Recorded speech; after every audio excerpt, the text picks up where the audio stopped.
In the hill country, the land is often terraced for cultivation.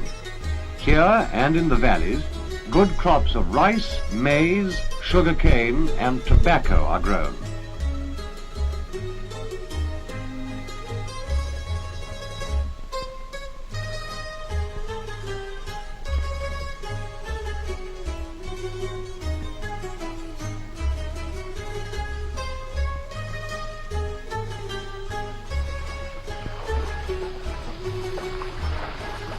Here is a team of oxen and Filipino workers going out into the fields.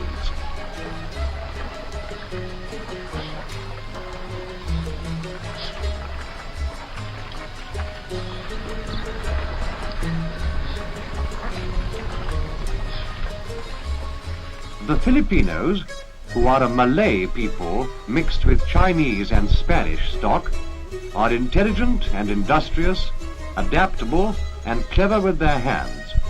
More than half the population can read and write. During the last war, the islanders suffered heavily from bomb damage and invasion. Only now, with international help, are they recovering from it. There is only one big city, Manila, until recently the capital. It is a considerable seaport and commercial center with a population of about 500,000. Quezon, the new capital, is nearby. Apart from these, the people live mostly in small towns and villages, often accessible only by water.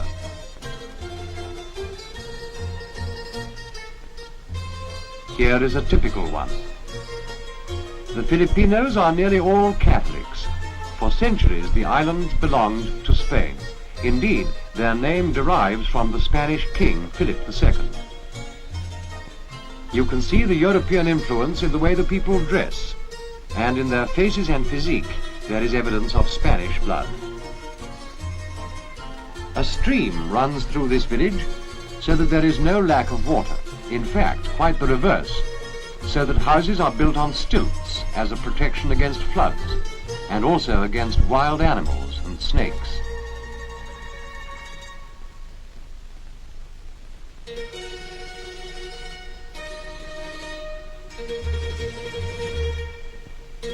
There are great tracts of forest in these islands, and forestry is one of the biggest industries, still in process of being developed.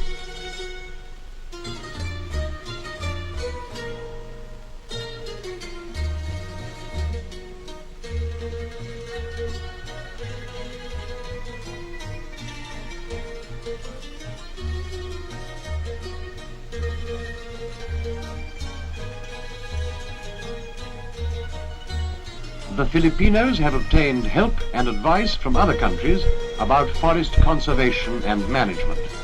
And in return, they have been able to teach others something about their traditional techniques of transporting heavy timber across mountain valleys.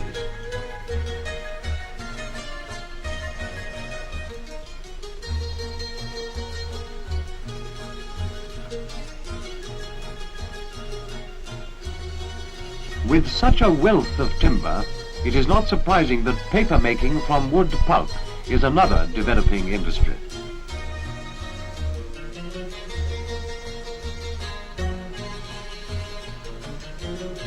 One of their great natural resources is marble.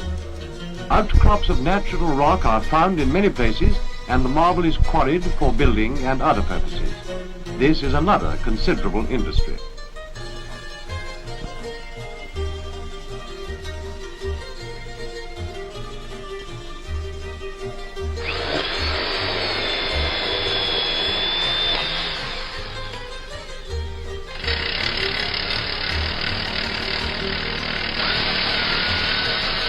The marble is also exported for sculpture or decoration. The crude blocks are transported, often over great distances, to workshops.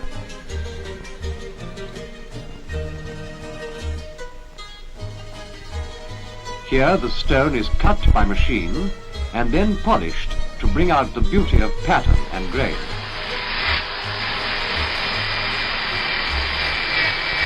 Marble working is a highly skilled craft, at which these people have become experts.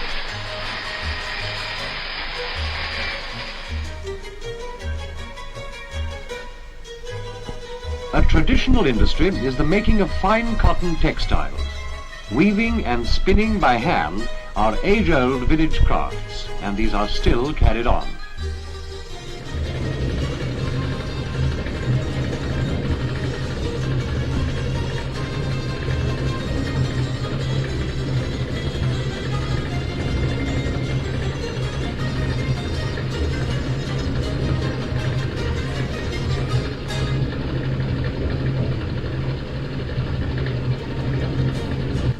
But the textile industry is now being developed on a much larger scale and, with modern equipment, producing fabrics of high quality for export.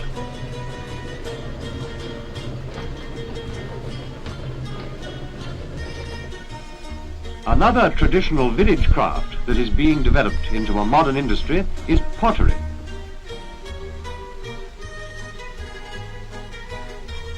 For centuries, families of potters have made pots molded by hand to supply local household needs, such as these water pots.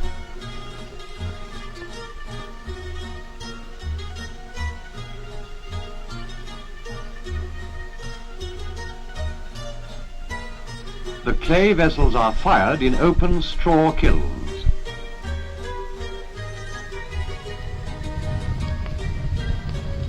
The straw is lit and allowed to burn through in a slow, smouldering fire that bakes the pots.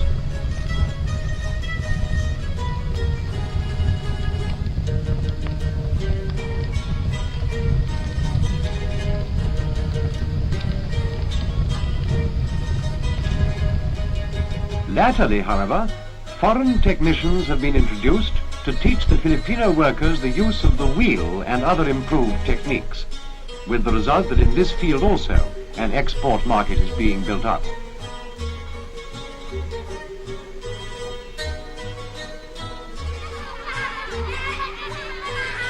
These, then, are some of the ways in which these vigorous island people are being helped to recreate for themselves a more prosperous life.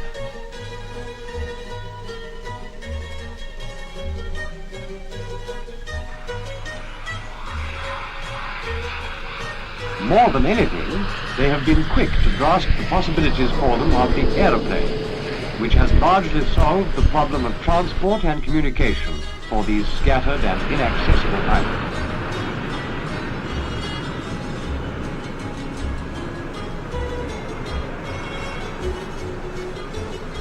Manila is recognized as an international airport, and the younger generation of Filipinos have readily acquired the technical and organizational skills that this entails.